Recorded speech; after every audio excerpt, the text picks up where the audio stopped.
Parce que je crois que ce qui est plus important, c'est vous, c'est vos besoins, vos attentes, ce que vous attendez d'un député, la manière dont vous vivez et ce que surtout je peux faire pour vous. Parce que nous allons faire cette élection des députés des Français qui sont établis hors de France. Parce que ce lien avec la France, ce lien entre Israël et la France, il est important, il est passionnel. Participer à cette création, à ce miracle israélien, mais qui avait aussi ses origines françaises, ce lien avec la France par la langue, par votre lieu de naissance. Et je sais que ce qui se dit en France, ce qui se fait en France est important pour vous. Ma famille étant ici, je sais combien parfois vous êtes énervés après certaines prises de position de la France. Je sais que vous attendez encore davantage de la France. Je sais aussi que vous avez besoin au quotidien de ce lien et que vous souhaitez qu'il soit amélioré. Et moi, ce que j'ai envie de vous dire aujourd'hui, c'est que ce député que vous allez avoir, bien entendu, il sera là et on va en parler quand Frédéric sera là. Ce député sera là pour répondre à des questions individuelles, parce qu'elles sont nombreuses. Parce que quand on parle d'Israël, eh bien, ce sont des femmes, ce sont des enfants, ce sont des étudiants. Et je dois vous dire que je suis ravie d'avoir énormément de jeunes étudiants qui sont là ici. Et pour venir ici, on a besoin aussi de faciliter tout ce qui est administratif.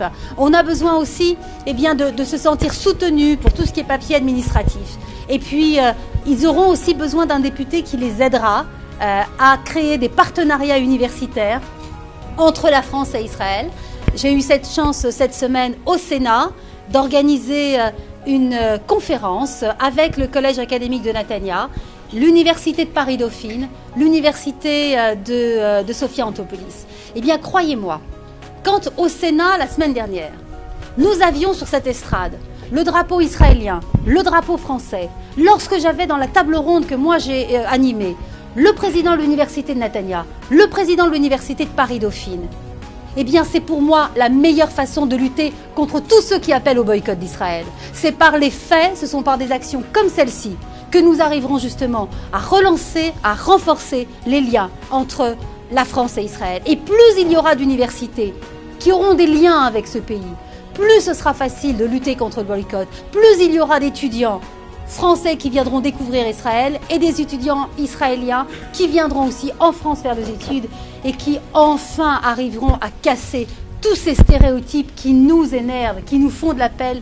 quand on parle de ce pays. J'ai entendu aussi des personnes, j'étais la semaine dernière à Netanya, qui m'ont dit on est venu ici mais on ne parle pas l'hébreu et on a un petit peu peur de ce qui va se passer plus tard et on aimerait bien avoir des maisons de retraite où nous pourrions avoir des gens qui parlent le français.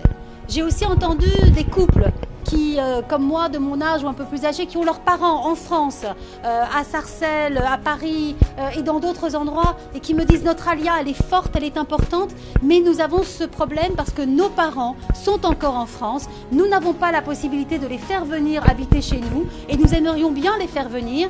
On aimerait bien pouvoir avoir un établissement, un bel établissement pour pouvoir mettre notre famille, nos parents dans une maison de retraite, mais ils ne parlent pas l'hébreu. C'est pourquoi j'ai vraiment décidé de faire de mes priorités la création d'une maison de retraite francophone.